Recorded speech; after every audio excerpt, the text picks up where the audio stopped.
आज बात कर लेते हैं हम लोग इंट्रोगेटिव एडवर्ब के रिलेट। तो यहाँ पर आपने इन शब्दों को देखा होगा, आप अक्सर यूज करते हो डेली डेली। मैंने बोला तो हुम वर यू टॉकिंग, किससे बात कर रहे थे? राज। आंसर मिला राज। अगर इन नहीं आता बीच में, डायरेक्ट खंडवा मिलता है तो वेयर भी क्या हो जाएगा? Interrogative pronoun. लेकिन नाउन जो होता है दोस्तों, वो नाउन जगह का नाम बताता है, प्लेस का नाम नहीं बताता है। नाउन क्या करता है? जगह का नाम बताता है। और एडवर्ब क्या करता है? वो जगह बताता है, नाम नहीं बताता जगह का।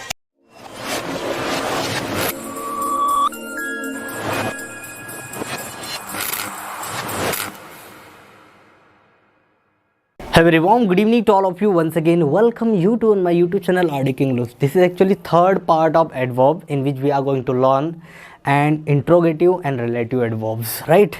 ज़्यादा बड़ा चैप्टर नहीं है, छोटा सा है दोस्तों।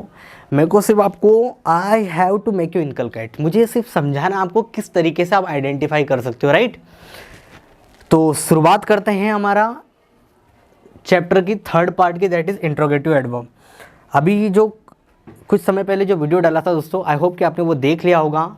सिंपल एडवर्ब को मैंने डिफाइन किया था कि सिंपल एडवर्ब के टाइप्स कितने होते हैं, किस तरीके से उसको आइडेंटिफाई कर सकते हो और सेंटेंस के अंदर ये दिखाते क्या, कोई मैनर दिखाता, कोई टाइम दिखाता, कोई फ्रिक्वेंसी दिखाता है। फ्रिक्वेंसी मतलब बारंबारता, वो काम कितनी बार हुआ है, बारंबारता, उस काम की बारंबारता कितनी बार हुई है, जैसे ऑलवेज, नेवर, है ना, ये सब क्या दिखाते हैं? फ्रिक्वेंसी को दिखाते हैं। यूजुअली, ऑफन, ऑफ्टन, ये सारे क्या दिखाते हैं?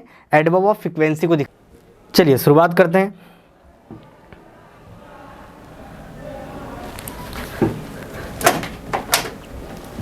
तो यहां पर आप देख पा रहे हो, आज बात कर लेते हैं हम लोग इंट्रोगेटिव एडवर्ब के। रिलेटिव इंट्रोगेटिव एडवर्ब दोनों को मैं यहां पर क्लियर कराने की कोशिश करूंगा, राइट? देखो, इंट्रोगेटिव से शब्द से चल रहा है, इंट्रोगेशन से ही बना है इंट्रोगेटिव। इंट्रोगेटिव का मतलब होता है पूछताछ करना, है ना? इंट्रोगेशन करना, पूछताछ करना। तो जब आप प्रश्न करते हो तो वो क्या होते हैं? इंट्रोगेटिव, ठीक है ना? तो यहाँ पर आपने इन शब्दों को देखा होगा, आप अक्सर यूज़ करते हो डेली रूटीन में। जब आप हु से क्वेश्चन करते हो, हुम से करते हो, विच से करते हो, हुज से करते हो, व्हाट से करते हो, तो इनके आंसर में हमें क्या मिलता है? नाउन। इनके आंसर में क्या मिलता है? नाउन, ठीक है ना? तो इन्हीं को बोला जाता है इंट्रोगेटिव प्रोनाउन, क्योंकि आप किसी नाउन की जानकारी के लिए इंट्रोगेटिव प्रोनाउन का यूज़ करते हो। मैंने कहा कि हु इज़ ही, वह कौन है, तो नाम क्या जाएगा? राज। मैंने बोला to whom were you talking, किससे बात कर रहे थे? राज। आंसर मिला Raj. Which is your favourite movie, और मूवी का कोई नाम आ जाएगा, है ना? जैसे मैंने बोला अल्लू वैकुंठपुरम, तो किसी नाउन का नाम आया। Whose bike is this? Raj. What is your name? Raj. तो इन सब के आंसर में कहीं ना कहीं कोई नाउन मिला है। क्या मिला है भैया? कोई नाउन का जिक्र हुआ है, तो कहीं ना कहीं इनको क्या बोला जाएगा? प्रोनाउन बोला जाएगा। तो ये प्रोनाउन का यूज़, इनको इंट्रोगेटिव प्रोनाउन बोलते हैं, जो हम लोग अक्सर यूज़ करते हैं किसी नाउन की जानकारी लेने के लिए, राइट? तो ये मस्ट भी क्या होंगे? Interrogative pronoun. लेकिन इन शब्दों से ज़रा देखो तो कोई नाउन की जानकारी मिल रही है। जैसे मैंने बोला where do you live? Sir Raj. Answer मिला राज? नहीं ना, आप दे ही नहीं सकते हो। When do you come? Sir Raj. Possible है? नहीं। Why are you late? Sir Raj. ठीक है, पॉसिबल है क्या? तो इनके आंसर में हमें नाउन नहीं मिलता है। कहीं ना कहीं जब मैं बोलता हूँ वेयर डू यू लिव, तो आपको बताना पड़ेगा वो जगह, प्लेस बताना पड़ेगा। और प्लेस दिखाती है मेरे दोस्तों एडवर्ब ऑफ प्लेस। एडवर्ब दिखाती है प्लेस, राइट? जब मैं पूछता हूँ व्हेन डू यू कम, तो आपको टाइम बताना पड़ेगा कि कब आते हो। और जब टाइम जो दिखाता है वो एडवर्ब ऑफ टाइम होता है। व्हेन आपका क्या होता है? Adverb of time. व्हेन आपका क्या होता है? Adverb of time. लेकिन यहाँ पर इसको बोला जाएगा इंट्रोगेटिव एडवर्ब, क्योंकि प्रश्न पूछ रहे हैं टाइम के बारे में, आंसर में टाइम मिलेगा। तो ये सारे के सारे ये भी प्रश्न पूछते हैं इनसे हम लोग, लेकिन इनका नाम होता है इंट्रोगेटिव एडवर्ब्स, और इनका नाम होता है इंट्रोगेटिव प्रोनाउन। क्या बोलते हैं इनको? Interrogative pronoun. बात समझ में आई? Why are you late? Reason mark करना पड़ेगा। तो ये क्या दिखाता है? एक प्रकार से रीजन को दिखाता है। हाउ मच, ये क्या दिखाता है? या मैनर को दिखाता है। हाउ डिड सी वॉक, वो कैसी चलती है? आंसर मिलेगा कोई नाउन? नहीं सर। और हाउ मच, क्वांटिटी दिखाते हो आप।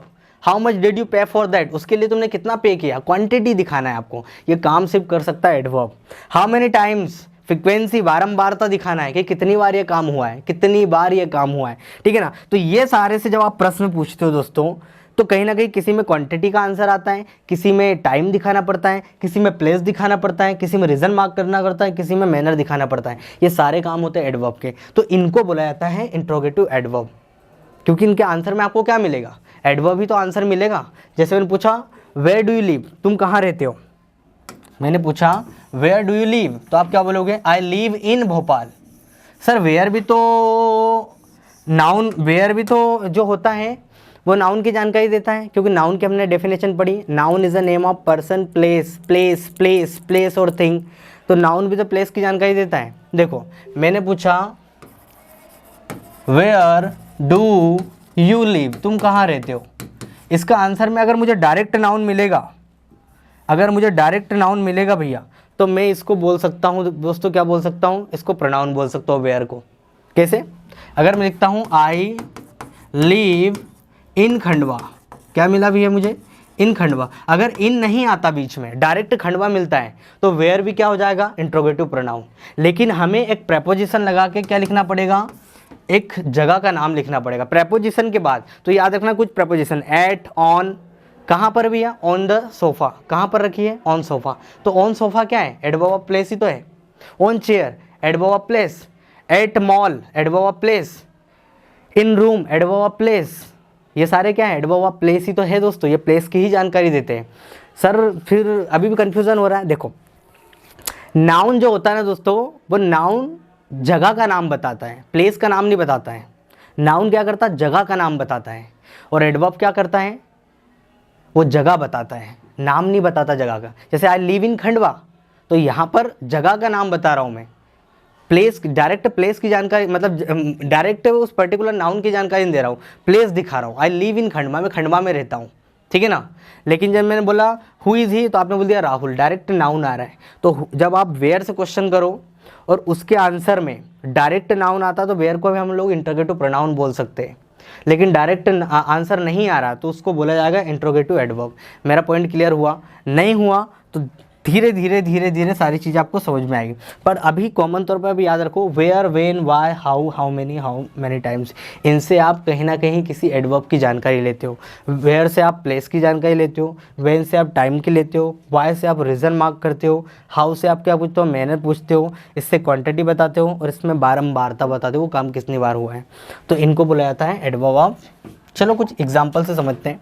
मैंने बोला who is he, who is he, तो इसका आंसर में क्या आएगा, मैंने हु से क्वेश्चन करा ही के बारे में, तो आंसर क्या आ जाएगा, ही इज़ राज, आंसर मुझे क्या मिला, नाउन, तो ये क्या होगा, इंट्रोगेटिव प्रोनाउन ही तो होगा। व्हाट इज़ योर नेम, तुम्हारा नाम क्या है, अब नेम को मैं रिप्लेस करूंगा, मैंने व्हाट से क्वेश्चन पूछा इसके बारे में जानने के लिए, तो आंसर मुझे क्या मिलेगा, कोई नाउन ही मिलेगा, तो ये क्या हो जाएगा, इंट्रोगेटिव प्रोनाउन है जो नाउन को रिप्लेस कर रहा है। विच इज़ योर नेटिव प्लेस, तुम्हारा जन्म स्थान कौन सा है, तो जब जन्म स्थान का नाम आएगा तो वो कोई नाउन आएगा, तो विच से मैंने किसके बारे में जानकारी लेने के लिए, प्लेस के बारे में, और प्लेस क्या आ गया, खंडवा, तो खंडवा क्या हुआ, नाउन हुआ, तो मैंने प्रोनाउन का यूज़ किया नाउन के बारे में जानकारी लेने के लिए। To whom were you talking, किससे बात कर रहे थे, अब उसका आंसर में आ जाएगा राम, तो मैंने टू हुम से क्वेश्चन पूछा है किसी नाउन के बारे में, तो इन्हीं को बोला जाता है इंट्रोगेटिव प्रोनाउन। अब बात कर लेते हैं रिलेटिव एडवर्ब की, कि रिलेटिव एडवर्ब्स क्या होते हैं, या रिलेटिव एडवर्ब किस तरीके से रिलेट करते हैं। देखो हम लोगों ने रिलेटिव प्रोनाउन पढ़ा था, याद आ रहा है आपको, हमने रिलेटिव प्रोनाउन पढ़ा था, और रिलेटिव प्रोनाउन में मैंने आपको एक शब्द बताया था एंटीसीडेंट, क्या बताया था, एंटीसीडेंट। एंटीसीडेंट क्या होता है, जिसके लिए वो हु, हुम, विच वगैरह शब्द यूज़ किए।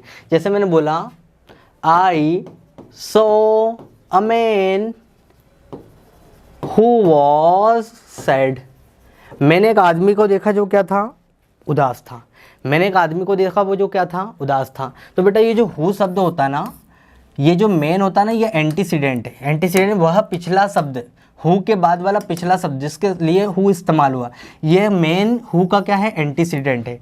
मतलब कि ये जो हु शब्द है वो मेन के लिए लगाया गया है, और आगे इसी मेन के बारे में जानकारी दे रहा है, तो इसको टेक्निकल भाषा में बोल सकते हो, ग्रामेटिकल भाषा में एंटीसीडेंट। तो यहाँ पर हु जो है मेन को क्या कर रहा है, रिलेट कर रहा है, इसको रिलेट कर रहा है, रिलेट कर रहा है मतलब इसके बारे में आगे जानकारी दे रहा है, तो इसी को बोला जाएगा रिलेटिव प्रोनाउन, जिसको आप एडजेक्टिव क्लॉज भी बोल सकते हो, राइट। जो नाउन को मॉडिफाई कर वो एडजेक्टिव क्लॉज ही होगा। देखो कई नाम होते हैं, एडजेक्टिव क्लॉज बोल दो, रिलेटिव प्रोनाउन बोल दो, लेकिन यहाँ पर क्या करेंगे, ये शब्द अगर दो सेंटेंस के बीच में आ जाए, यदि आप प्रश्न पूछ रहे हो तो इंटरोगेटिव एडवर्ब, और यदि आप बता रहे हो तो रिलेटिव एडवर्ब। बता रहे हो, रिलेट करो, अरे मैं जानता हूँ वो जगह जहाँ पर तुम रहते हो, I know the place where you live, I know the place, तो प्लेस को रिलेट कर रहा है, एडवर्ब ऑफ प्लेस ही कहलाएगा आपका वेयर, सॉरी रिलेटिव एडवर्ब कहलाएगा, क्या कहलाएगा, रिलेटिव एडवर्ब। कुछ सेंटेंस देख लो, दिस इज द टाइम, ये वही समय, व्हेन ही कम्स, जब वह आता है। अब मैं बता रहा हूं, पूछ नहीं रहा हूं, पूछ रहा हूं तो इंट्रोगेटिव एडवर्ब, और बता रहा हूं तो ये रिलेट कर रहा है टाइम को, ये व्हेन क्या कर रहा है, रिलेट कर रहा है टाइम को, और आगे जानकारी दे रहा, तो इसी को बोला जाता है भैया रिलेटिव एडवर्ब, जो अपने पिछले शब्दों को क्या करता है, रिलेट करता है। टाइम क्या होगा, व्हेन का एंटीसीडेंट होगा, जिसके लिए ये व्हेन शब्द यूज हुआ है, टाइम के लिए यूज हुआ है, जिसके बारे में आगे जानकारी दे रहा है, तो इसी को हम लोग बोलेंगे adverb of relative adverb. I know the place, मैं उस स्थान को जानता हूं जहां पर तुलसीदास का जन्म हुआ। I know the place where Tulsidas was born. I know the place where, ये शब्द अगर दो सेंटेंस के बीच में आए तो इनको रिलेटिव एडवर्ब ही बोला जाए, क्योंकि पिछले शब्दों को रिलेट करेंगे। आई नो द प्लेस, तो वेयर क्या कर रहा है, प्लेस को क्या कर रहा है, रिलेट कर रहा है, ये प्लेस के बारे में आगे जानकारी दे रहा है, तो ये शब्द इसको क्या कर रहा है, रिलेट कर रहा है, तो इसी को बोला जाएगा रिलेटिव एडवर्ब। जो रिलेट करने का मतलब आगे जानकारी दे रहा है उसके बारे में, तो that is called relative adverb. और देख लो, टेल मी द रीजन, अरे मुझे बताओ कारण, वाई यू आर लेट, तुम लेट क्यों हो, तो वाई क्या कर रहा है, इस रीजन को क्या कर रहा है, रिलेट कर रहा है ना, भैया आप लेट हो गए उसका रीजन बताओ, तो वाई यू आर लेट, तुम लेट क्यों हो, इसका रीजन बताओ, तो वाई क्या कर रहा है, रीजन को रिलेट कर रहा है, तो वाई क्या हो जाएगा, रिलेटिव एडवर्ब। ये कॉमन तौर पर बता रहा हूँ, ये और मैं आगे डिटेल में पढ़ा दूंगा आपको, लेकिन बेसिक तौर पे इतना ध्यान रखना है कि ये शब्द, सारे शब्द अगर दो सेंटेंस के बीच में आए तो समझ जाना इनको बोला जाएगा रिलेटिव एडवर्ब। आई होप मेरा पॉइंट क्लियर हो गया होगा। तो this is all about interrogative and relative adverb. If you have any doubt regarding to this chapter you can drop your comments in the comment box. तब तक के लिए till then keep practicing, have fun, Jai Hind everyone.